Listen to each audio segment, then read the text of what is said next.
dadakan nggak kabar-kabarin dulu bisa gue jemput kan? Token masuk kantor lo. Sih ya, bukan kantor gue bre, kantor rekanan. Oh, kantor rekanan. Doain aja biar gue ada kantor. Gitu. Ngapain? Biasa nih, dokumen banyak. Lagi review-review. Tar dulu, lu kan datangnya kemarin katanya janji sama gue tanggal.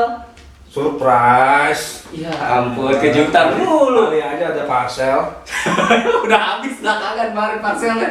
Tapi gue nyapa dulu nih, kita sapa dulu para viewers. Oke, para viewers, hari ini kita ada di kantornya Randy sang praktisi buku.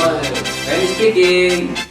Itu terlalu berat, bre. Itu praktisi. Sebenarnya gue biasa aja, nggak usah dipanggil praktisi gitu. Gue cuma ya orang. Tapi episode 1, 2, 3 lo lihat dong. Makasih. Terima kasih. Support terus ya, viewers, buat kontribusi kita berkarya di Belajar Hukumku ya. Oke, nah, lu hari ini lagi ngurusin kasus apa tuh?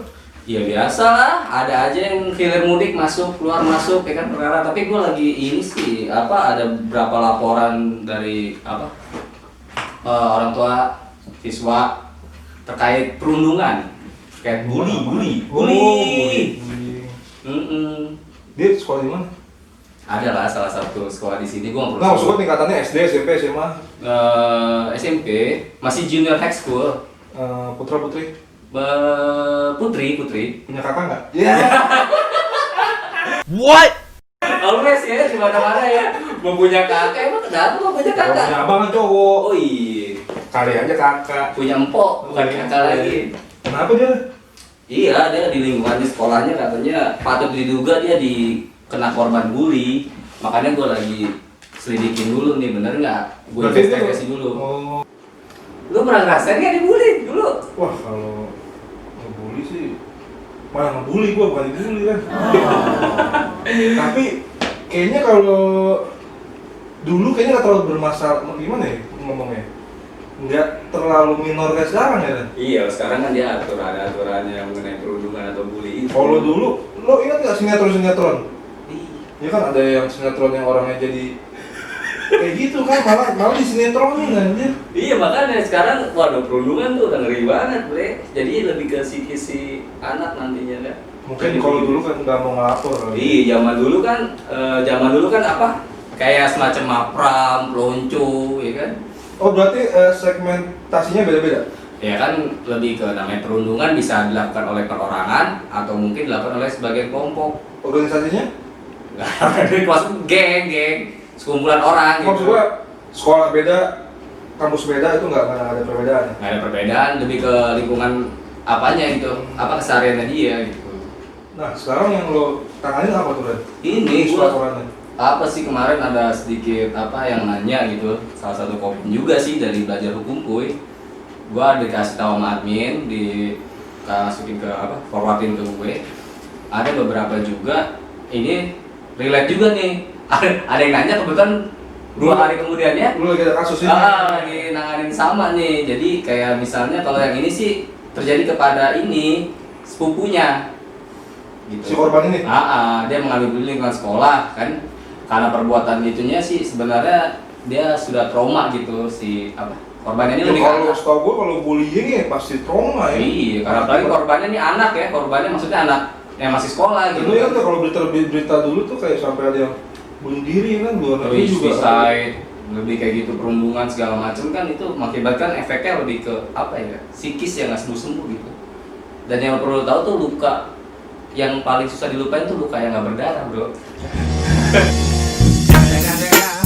It's the motherfucking Eagle Double G. Snoop Dogg. Atur. Sebenarnya sih nggak ada motif lain. Pertanyaan maksudnya si pelakunya siapa, Red? Hah? Temennya sendiri berarti? Apa kakak kelas? Patut diduga sih kakak kelas. Seniornya di lingkungan pendidikan, cuman nggak disebutin kalau di sini cuma dia pas konsul sama gue pas pertamanya bilangnya seperti itu. Tapi kan kejadiannya memang perlu disayangkan juga gitu kan aksi bully ini kan. Nah, aksi bully itu diatur di mana? Aksi bulinya ini karena korbannya anak ya. Apa aturannya?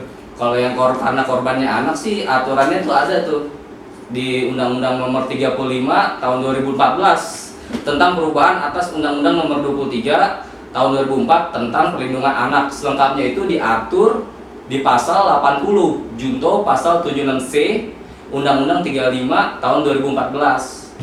Berarti hukumannya buat si itu Ada kalau dilakukan di sanksi sanksinya ada kalau dilakukannya di lingkungan sekolah. Cuman kan berarti di bawah umur. ya tergantung, kalau umur kan spesifik lagi, setiap undang-undang tuh beda lagi. Maju ke meja persidangan. Undang-undang kan beda lagi, umur menurut kita undang-undang KUHP seperti apa, menurut aturan lain seperti apa, itu kan ada lagi. Ini masuk dengan usia gitu kan. Cuman kalau pertanyaan lu tadi kan diaturnya di mana, dari pasal yang tadi gue jelasin itu tentang undang-undang tersebut. Tapi kalau misalnya bullying ini dilakukan di lingkungan pendidikan, itu diatur juga tuh di pasal yang sama. Di undang-undang yang sama, pasal 54 Undang-Undang Nomor 35 Tahun 2014. Itu kan tadi yang gue jelasin itu kalau misalnya aksi bully ini di lingkungan pendidikan ya. Cuma ada konteks lain nih, ada aturannya lagi kalau misal bully ini terjadi pada saat pengenalan. Artinya pengenalan kayak semacam apa sih masanya? Oh ya, masa orientasi siswa yang kayak begitu. Itu udah diatur dulu. Kalau di MOS atau di pengenalan itu di Permendikbud Nomor 18 Tahun 2016 tentang pengenalan lingkungan sekolah bagi siswa baru. Untuk sanksinya, jika dilakukannya itu pada saat masa pengenalan, sanksinya nih ya, gua tekankan sekali lagi, sanksinya itu ada jika terjadi perpeloncoan atau malpram itu di Permendikbud Nomor 82 Tahun 2015 tentang pencegahan dan penanggulangan tindak kekerasan di lingkungan satuan pendidikan. Jadi aturan pengenalannya di Permendikbud yang nomor 18 tahun 2016, kalau sanksinya itu diatur di Permendikbud nomor 82 tahun 2015. Seperti itu gitu. Berarti sekarang udah diharamkan lah ya. Iya lah. Itu udah nggak zamannya. Sebenarnya juga saran dari gue nih ya, kalau saran dari gue buat siapapun orang tua yang anaknya dibully itu, mengalami bully itu lebih baik langsung aja laporin ke dinas pendidikan setempat, ya kan? Atau melalui website dari kementeriannya kan, ada tuh Kementerian Pendidikan websitenya, adukan saja laporan itu sebelum melakukan upaya pidana, karena jalur pidana ini lebih ke ultimum remedium, upaya akhir. Kalau tidak ada, memang titik temunya sebaiknya lakukan pelaporan dulu aja sebagai etiket baiknya gitu. Kalau korban dari orang tua murid itu seperti itu gitu. Emang parah sih kalau bullyingnya. Iya, parah banget. Tapi emang itu budaya yang harus dirubah sih, Ren. Iyalah, itu culture yang nggak baik sih. Cuman ya bagaimana lu ngerasain kan pada saat lu masih sekolah, lu jadi junior, tiba-tiba lu udah naik tingkat, lu jadi senior, baru terus, nah gitu. Tapi kan harus diputus ya kan. Nah, terbit undang-undang ini. makanya lama-lama kelamaan tuh kan dari lingkungan ya, dari lingkungan sekolah, dari elementary, dari junior high school sampai ke tingkat yang lebih tinggi sekali kan. Lama kelamaan itu dibawa sampai ke dunia kerja. Iya, teringat dunia kerja juga kan pasti ada tuh, wah dunia kerja orang baru nih, padahal kan orang baru belum tentu isi kepalanya juga nggak baru juga kan, siapa tahu punya pengalaman lebih banyak daripada seniornya. Seperti itu maksudnya ya. Kalau dari pribadi gue, dari pandangan gue, karena ada aturan seperti itu ya udah baik lah, meminimalisirkan sebelum ada korban-korban lebih banyak lagi gitu. Oke, berarti semoga kasus lo cepat kelar dan lo bisa menyelesaikan ini. Berarti kalau menurut lo, untuk saran lo untuk anak yang jadi korban ini gimana? Tadi kan gue udah jelasin kalau saran untuk ke orang tuanya ya. Kalau ke anaknya ya lebih baik sih komunikasi keluarga tuh harus terjalinnya lebih erat ya. Sekarang banyak loh potret-potret rumah yang keluarganya nggak harmonis loh. Bapaknya kerja, ibunya kerja, terus anaknya ya udah paling tema makan malam masuk rumah masing-masing gitu. Cuman kalau anak yang kena korbannya, kalau bisa langsung laporin aja ke orang tuanya, biar orang tuanya tindak lanjuti yang tadi gue bilang itu, lapor ke dinas tempat dan prosesnya seperti itu. Iya, atau di websitenya dari Kemendikbud sendiri. Jadi lebih harmonis aja si anak kecil, anaknya maksudnya, untuk membangun dalam komunikasi dalam keluarga itu. Dan nyokapnya, orang tuanya atau bapak ibunya itu lebih ke war aja, peduli terhadap anaknya, baik di lingkungan sekolahnya dia, di lingkungan bermainnya dia, pokoknya di apapun kegiatannya dia setidaknya harus dimonitor. Walaupun sesibuk apapun orang tua harus memonitoring kegiatan anaknya. Soalnya kalau udah jadi kayak begini kan artinya berarti si anaknya udah jadi korban. Upaya preventifnya juga tinggal represif aja. Preventifnya nggak ada pencegahan. Pencegahannya udah terlambat. Artinya terlambat ini udah jadi korban duluan kan. Komunikasi aja lebih tingkatin. Ya, kalau gue sih pengen di stop udah. Iya. Mata rantai udah putus ya kan. Coba emang lu pernah nggak dulu dibully? Ada yang bully maksudnya. Nih, Karena kan ya lu ngerasain lah ya kan dulu ya kan. Iya. Ya, bagusnya sekarang udah diatur. Iya 2014 kan, sebelum 2014 juga zaman dulu sedih juga, gua sampai dipanggil nama orang tua gue dibully ya. Itu termasuk Ya iya setidaknya kan psikis gua keganggu, nama gua kan Randy, nama orang tua gua masa disebut juga dari orang tau kenal nama orang tua gua bukan nama gua.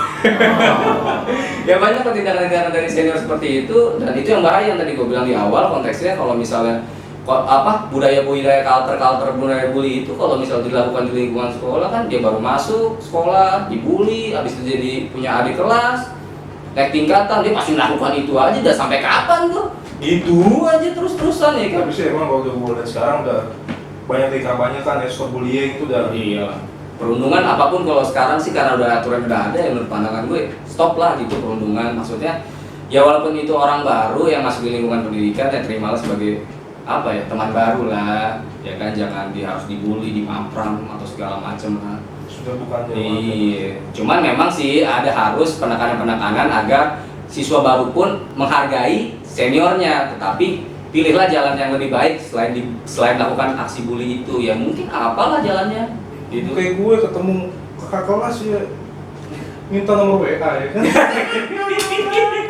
Ke kelas yang mana tuh lo minta nomor WA?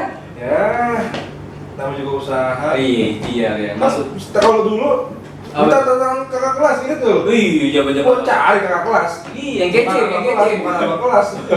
Kakak kelas lah. Gimana ngomong itu?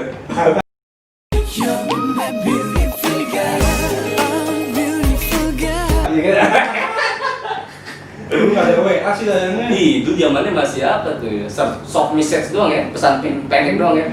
Oke, keren banget tuh perkara yang lagi lo kerjain. But anyway, pesan gue tadi ya, buat orang tua yang anaknya mengalami perundungan atau bully ya, segera laporkan, ya kan?